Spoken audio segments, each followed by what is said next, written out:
الحمد للہ وکفا والصلاة والسلام علی سید الانبیاء وعلی آلہ الذین سلکوا طریق الہدی اما بعد۔ آپ ساتھ پڑھ لیجیے کہ رب یسر رب یسر ولا تعسر ولا تعسر وتمم وتمم علینا علينا بالخیر۔ بالخير رب یسر رب يسر ولا تعسر ولا تعسر وتمم وتمم علینا علينا بالخیر۔ بالخير رب یسر رب يسر ولا تعسر ولا تعسر وتمم علینا وتمم علينا بالخیر۔ بالخير بسم اللہ الرحمن الرحیم۔ ہمارا درس جو ہے وہ بنیادی طور پر انشاءاللہ ختم نبوت کے موضوع پہ ہوگا، اور اس کے اندر بہت تفصیلات ہیں۔ تو آج پہلا درس ہے۔ آج کے درس میں انشاءاللہ دو باتوں پر گفتگو ہوگی، ایک ختم نبوت کا معنی اور مطلب، اور دوسری بات ہے عقیدہ ختم نبوت کی اہمیت۔ چنانچہ سب سے پہلی بات وہ یہ ہے کہ ختم نبوت کا معنی اور مطلب کیا ہے۔ اللہ رب العزت نے سلسلہ نبوت کی ابتدا سیدنا آدم علیہ السلام سے فرمائی، اور اس کی انتہا محمد عربی صلی اللہ تعالی علیہ وسلم کی ذات اقدس پر فرمائی۔ حضور پاک صلی اللہ تعالی علیہ وسلم پر نبوت ختم ہو گئی۔ آپ صلی اللہ تعالی علیہ وسلم آخر الانبیاء ہیں۔ آپ صلی اللہ علیہ وسلم کے بعد کسی کو نبی نہ بنایا جائے گا۔ اس عقیدے کو شریعت کی اصطلاح میں عقیدہ ختم نبوت کہا جاتا ہے۔ مشکوٰۃ شریف کی آخری حدیث میں ہے، جناب رسول اللہ صلی اللہ علیہ وسلم نے ارشاد فرمایا کہ تم 70 امتوں کی تکمیل کرنے والے ہو، انتم تتمون 70 امہ۔ اس حدیث کو امام ترمذی رحمۃ اللہ علیہ نے، ابن ماجہ نے اور دارمی نے بھی نقل کیا ہے، اور فرمایا ان 70 امتوں میں تم سب سے اللہ کے نزدیک افضل اور معزز اور اکرم ہو۔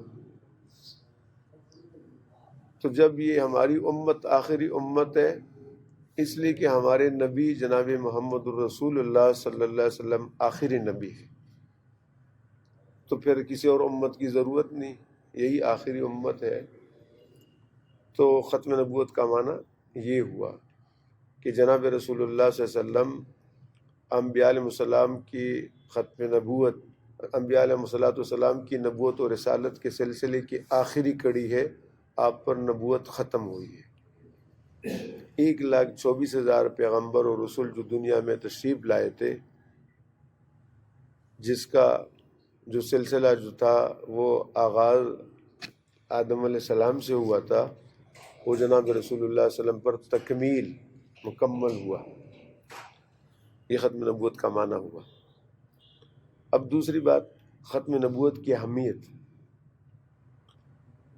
عقیدہ ختم نبوت اسلام کے ان اجماعی عقائد میں سے ہے جو اسلام کے اصول اور ضروریات دین میں شمار کی گئے ہیں، اور عہد نبوت سے لے کر اس وقت تک ہر مسلمان اس پر ایمان رکھتا آیا ہے کہ جناب رسول اللہ صلی اللہ علیہ وسلم بلا کسی تعویل کے خاتم النبیین ہے۔ کہاں سے یہ عقیدہ ثابت ہے؟ ہمارا اجماعی عقیدہ ہے، تمام امت مسلمہ کا اجماعی عقیدہ ہے۔ تو ظاہر ہے استدلال ہم قرآن پاک سے کریں گے، جناب رسول اللہ صلی اللہ علیہ وسلم کی احادیث مبارکہ سے کریں گے، اور حضور پاک صلی اللہ تعالی علیہ وسلم کے صحابہ کرام کے اجماع سے کریں گے، اجماع امت سے۔ اس سلسلے میں قرآن مجید کی 100 آیات کریمہ 100 آیات کریمہ اس بات پر دلالت کر رہے ہیں کہ جناب رسول اللہ صلی اللہ علیہ وسلم کے بعد، یعنی محمد رسول اللہ صلی اللہ علیہ وسلم کے بعد کوئی نبی نہیں۔ آپ پر نبوت مکمل، شریعت مکمل، اور ان آیات کی ہم آگے جو ضروری ہوں گی ان کی درس میں وضاحت بھی کریں گے انشاءاللہ، جہاں جہاں مناسب ہم سمجھیں۔ ویسے تو ہر آیت کی ضرورت ہے کہ ہم ہر آیت پر گفتگو کریں، اس کو کھولیں، تفصیل بتائے، لیکن پھر درس بہت لمبا ہو جائے گا اس وجہ سے۔ دلالت النص، عبارت النص، اشارت النص اور اقتضاء النص، یہ چار چیزیں ہوتی ہیں کہ نص قرآن صراحتاً ایک چیز پر دلالت کر رہی ہے، عبارت جو قرآن کی ہے وہ ایک چیز پر صراحتاً دلالت کر رہی ہے، اور اشارت النص ضمنی طور پر ایک مسئلہ معلوم ہو رہا ہے۔ مثلا قل یا ایھا الناس انی رسول اللہ الیکم جمیعا، اب یہ جو آیت ہے قرآن پاک کی، اب اس میں یا ایھا الناس پوری انسانیت کو خطاب ہے۔ تو جب پوری انسانیت جس کے اندر ہندو بھی ہے، یہودی بھی ہے، عیسائی بھی ہے، اور عام ہے قیامت تک کے لیے، میں تم سب کی طرف جمیعا، پوری انسانیت کی طرف اللہ نے مجھے نبی بنا کر بھیجا، اشارت النص سے واضح ہو گیا کہ آپ آخری نبی ہیں جو پوری انسانیت کے لیے۔ دوسری چیز مستدل جس سے ہم دلیل پکڑے وہ جناب رسول اللہ صلی اللہ علیہ وسلم کی احادیث مبارکہ ہے۔ وہ احادیث مبارکہ جن میں حضور کی ختم نبوت اور رسالت کا ذکر ہے، وہ احادیث متواترہ 210 احادیث ہے، یعنی عقید ختم نبوت رسول اللہ صلی اللہ علیہ وسلم کے 210 متواتر احادیث مبارکہ سے ثابت ہے۔ جیسے حضرت ثوبان رضی اللہ تعالیٰ عنہ کی ایک روایت ہے جس میں آپ فرماتے ہیں انا خاتم النبین لا نبی بعدی، میں آخری نبی ہوں اور میرے بعد کوئی نبی نہیں ہے، یہ ایک حدیث پاک ہے۔ اور بھی مثالیں جو انشاءاللہ آگے درس میں ہم کھولیں گے، بیان کریں گے۔ تیسری چیز اور وہ ہے امت کا اجماع۔ حضور پاک صلی اللہ علیہ وسلم کی امت کا سب سے پہلا اجماع اسی مسئلے پر منعقد ہوا جو صحابہ کا اجماع تھا۔ چنانچہ امام الاثر حضرت مولانا سید محمد انور شاہ کشمیری رحمۃ اللہ علیہ اپنی آخری کتاب خاتم النبیین میں تحریر فرماتے ہیں۔ ان کی کتاب فارسی زبان میں ہے، اس کے صفحہ 67 پہ وہاں وہ ارشاد فرماتے کہ سب سے پہلا اجماع جو اس امت میں منعقد ہوا وہ مسیلمہ کذاب کے قتل پر اجماع تھا، جس کا سبب صرف اس کا دعوی نبوت تھا۔ اس کی دیگر گنونی حرکات کا علم صحابہ کرام رضوان اللہ تعالی علیہ اجمعین کو اس کے قتل کے بعد ہوا تھا۔ پہلی بات یہ تھی کہ اس نے نبوت کا دعویٰ کیا تھا۔ آپ اس مسئلے کو سمجھ گئے نا؟ تو اس پہ اجماع ہو گیا صحابہ کا کہ ایسا آدمی تو قتل کیا جانا چاہیے، اس کے خلاف جہاد کرنا چاہیے۔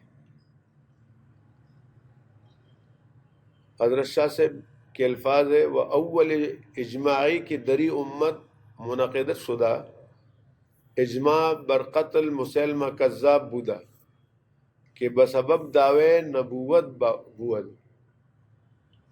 یہ ایک بات تھی۔ اس کے بعد قرنن بعد قرن مدعی نبوت جو بھی کوئی آیا اس کے کفر، ارتداد اور قتل پر ہمیشہ اجماع بلا فصل رہا ہے، اور جن لوگوں نے کوئی چور دروازے کھولے، نبوت غیر تشریعیہ کا عنوان رکھا، تو امت اس سلسلے میں اس قدر حساس ہے کہ کسی قسم کی تقسیم نبوت کی تشریعی یا غیر تشریعی امت کبھی قبول نہیں کیے امت نے۔ آن و قبول کرے گی۔ مولانا محمد ادریس کاندھلوی رحمۃ اللہ علیہ کی ایک کتاب ہے مسک الختام فی ختم نبوت سید الانام صلی اللہ علیہ وسلم، اس میں وہ تحریر فرماتے ہیں کہ امت محمدیہ میں سب سے پہلا اجماع جو ہوا وہ اسی مسئلے پر ہوا کہ مدعی نبوت کو قتل کیا جائے، جو بھی دعویٰ کرے مدعی نبوت اس کو قتل کیا جائے۔ احتساب قادیانیت میں حضرت کی اس کتاب کا حوالہ دیا ہے جلد نمبر 2 میں صفحہ 10 پر۔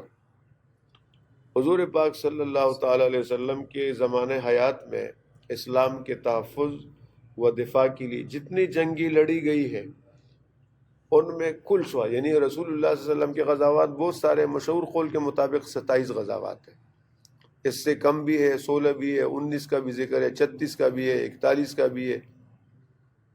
اب سمجھ گئے بات کو، مگر مشہور قول کے مطابق 27 غزوات۔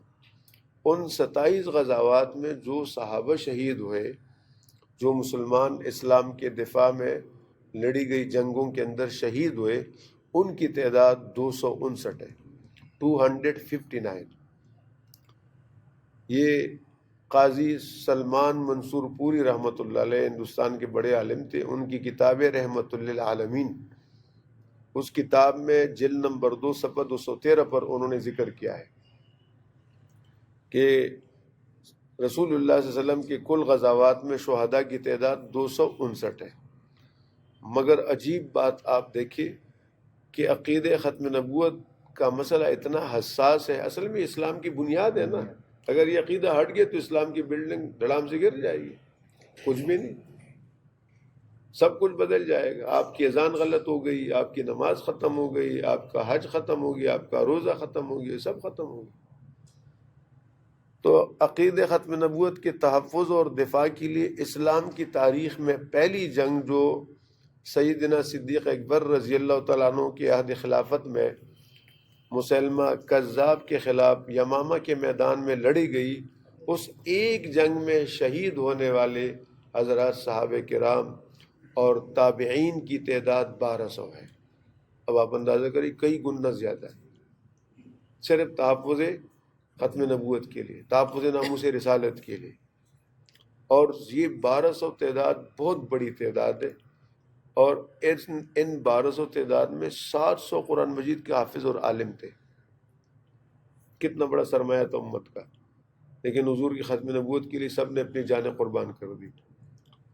حضرت مولانا مفتی محمد شفیع صاحب رحمۃ اللہ علیہ کی کتاب ہے ختم نبوت کامل، اس کے صفحے 304 حصہ سوم میں یہ بات لکھی ہوئی ہے۔ اسی طرح مرقات المفاتیح مشکات شریف کی شرح ہے، ملا علی قاری رحمۃ اللہ علیہ نے لکھی ہے، عربی زبان میں ہے، اس کے جلد 5 صفحہ 24 پر یہ بات موجود ہے۔ تو اس سے آپ اندازہ کریں کہ عقید ختم نبوت کی اہمیت کس قدر ہے کہ اتنی بڑی قربانی دی گئی، 700 کے لگ بھگ علماء و حفاظ کرام اور 1200 ٹوٹل صحابہ اور تابعین نے صرف حضور کے ناموس رسالت اور ختم نبوت کے تحفظ کے لیے اپنی جانوں کا نذرانہ پیش کیا۔ انشاءاللہ دوسرے درس میں پھر اسی موضوع پر گفتگو کریں گے۔